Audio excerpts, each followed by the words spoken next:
Another day, another ganap na naman tayo ng pagluluto for today's video.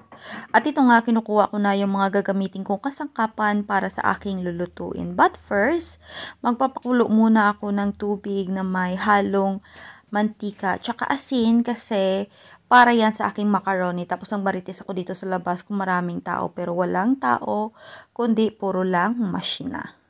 Kinuha ko na rin yung ingredients na ilalagay ko sa aking lulutuin na bihon, tsaka macaroni spaghetti. Dahil wala akong hotdog, so yung gagamitin ko na lang is yung cabanos or para siyang sausage dito sa row. Tapos kinuha ko na rin yung aking cheese, manok, giniling, yung creme na gagamitin ko sa aking macaroni kasi gusto ko ng creamy na macaroni spaghetti.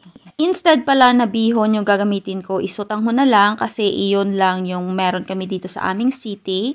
So I don't have choice kundi tatawagin ko itong sotanghon bihon.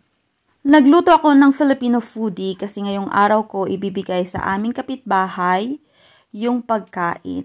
Ewan ko lang kung nakakain na siya ng mga Asian food kasi nga first time ko siyang bibigyan ng mga pagkain na ganito.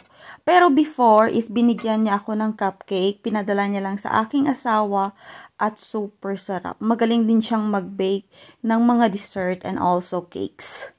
Sotanghon bihon is done na. Itsura pa lang is nakakatakam na talaga. The second menu na lulutuin ko is itong ang macaroni spaghetti na creamy. Kasi gusto kong kumain ng creamy. So, yung kapitbahay na lang namin yung mag-a-adjust. Itong kapitbahay pala namin na bibigyan ko ng foodie is yung kapitbahay na nagbigay sa amin ng car seat.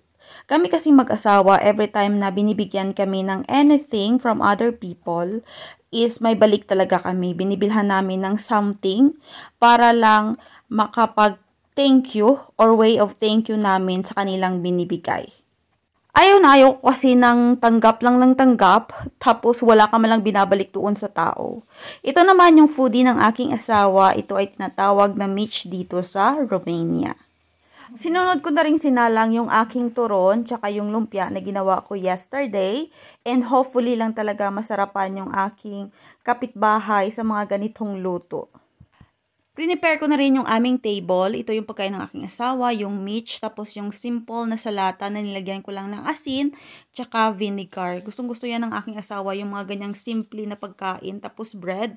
Tapos itong aking lumpia, ito lang yung kakainin ko, yung macaroni spaghetti. Ito pala yung mga pagkain na ibibigay ko na sa aking kapitbahay. Meron diyang macaroni salad, macaroni spaghetti, itong sotanghon bihon, yung turon, tsaka itong lumpia. Yung asawa ko na lang yung maghahatid doon ng pagkain sa kanilang bahay kasi nga tinatamad na talaga akong bumaba.